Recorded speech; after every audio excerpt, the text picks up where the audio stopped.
దొరుకుతారు. ఓ కాంగ్రెస్ వాళ్ళు మొత్తుకుంటే ఎట్లయితుంది చెప్పు.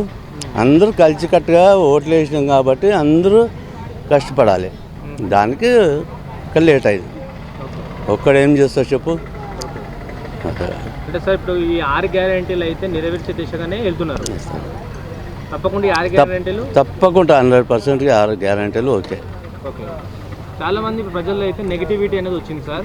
కాంగ్రెస్ ఆల్రెడీ చేసిన 1 ఇయర్ పరిపాలనలో అయితే ఒక బస్సు తప్ప మా కంటికి ఏది కనిపిస్తలేదు.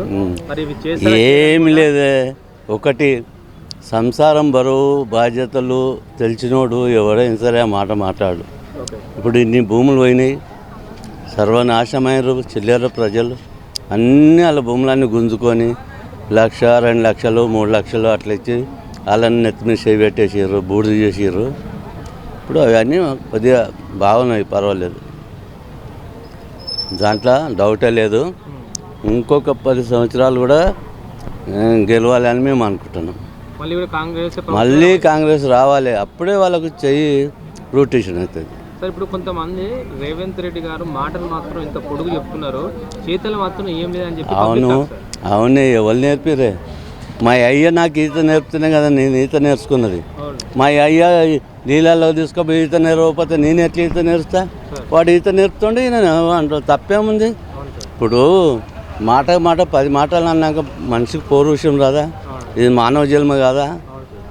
దానికి ఆయన కూడా చెప్తున్నా, అంతేగాని ఆయనదేం తప్పలేదు. సార్ ఇప్పుడు మనం గతంలో కాంగ్రెస్ వచ్చేటప్పుడు 1 ఇయర్ అవుతుంది సార్. గతంలో బీఆర్ఎస్ పార్టీ కేసీఆర్ గారు 10 సంవత్సరాలు పరిపాలించారు సార్. ఆ 10 సంవత్సరాల పరిపాలన బాగుందంటారా? ఒక్క పింఛన్ తప్ప 2,000 పింఛన్ చేసింది తప్ప వాడు చేసిన కొత్త పని ఏముంది?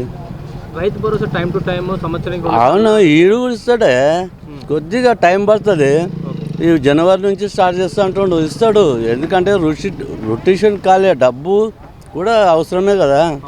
ఇప్పుడు ఎవరితోనో తెచ్చి ఏమో చేసి వాళ్ళు మాయ చేసి భూములన్నీ అమ్ముకొని కోట్లు తీసుకొని కింద పెట్టుకొని అవి శ్వేతపత్రం చూపెట్టాడు, చూపెట్టాడు, ఏం చూపెట్టాడు, బయటికి రాడు. ఒక ఎమ్మెల్యే కూడా బయటికి రాడు. బయటికి రావాలి, నీ కాన్షియన్స్ గురించి కొట్లాడు. అని ఏం లేదు, వాడు ఇంట్లో కూర్చుంటాడు, పుల్ల పెడుతుంటాడు. ఏవనికి హరీష్ రావుకు కేటీఆర్ పుల్ల పెట్టి మీరు పోయి మాట్లాడుకో అంటాడు. అది తరికే కాదు, అది రావాలి, ముందుకు రావాలి. అది రేవంత్ రెడ్డి గారి పరిపాలన సక్సెస్ఫుల్. ఈ జనవరి నుంచి ఏముంది, ఈ డబ్బు లేదు. 2 లక్షలు రుణమాఫీ, కొన్ని కోట్లు అయిపోయినాయి, కొన్ని 1000 కోట్లు అయినాయి కదా.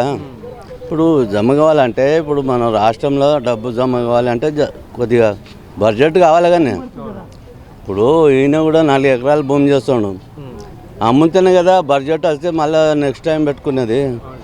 అట్లా బడ్జెట్ లేదు, దానికోసమే తిప్పలా వాడుతూ ఉన్నారు. బాగానే కష్టపడతాం, చాలా కష్టపడతాం.